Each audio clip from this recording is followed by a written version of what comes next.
Mrs. Chen, you're in protective custody. I can't just... Detective. Margaret cut her off. What's in that hidden room will explain everything, but only if we get there before it all burns.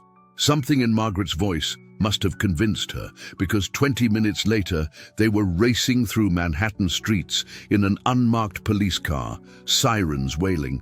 Roosevelt Tower loomed ahead of them, its upper floors wreathed in smoke.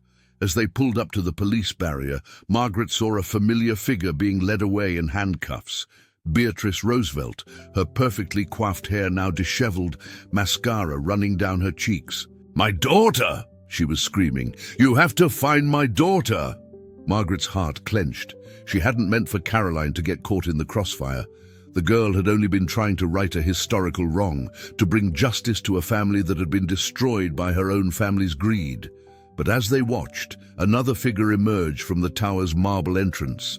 Caroline Roosevelt, covered in soot but very much alive, was helping firefighters carry out boxes of documents. "The ones from the hidden room," Caroline called out when she saw Margaret. "The ones they didn't manage to destroy in 2021. It's all here. Great-grandfather's records, Klein's original inventory, everything."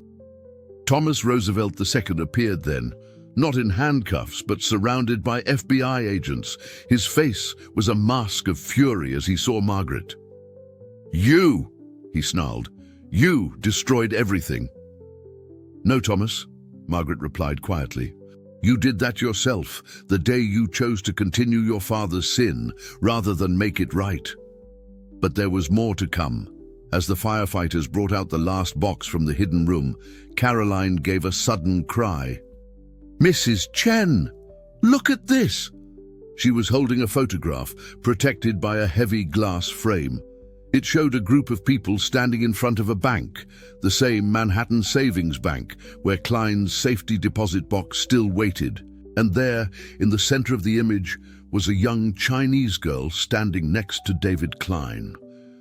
"That's you," Caroline whispered. "But how?" Margaret took the photograph with trembling hands. "Because David Klein wasn't just some refugee who made a deal with your great-grandfather," she said softly. "He was the man who saved my family during the war, who helped us escape from Shanghai to America."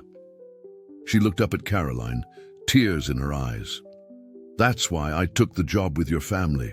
I needed to know what had happened to him." The revelation hit Caroline like a physical blow. "All these years, you were investigating us." "At first,"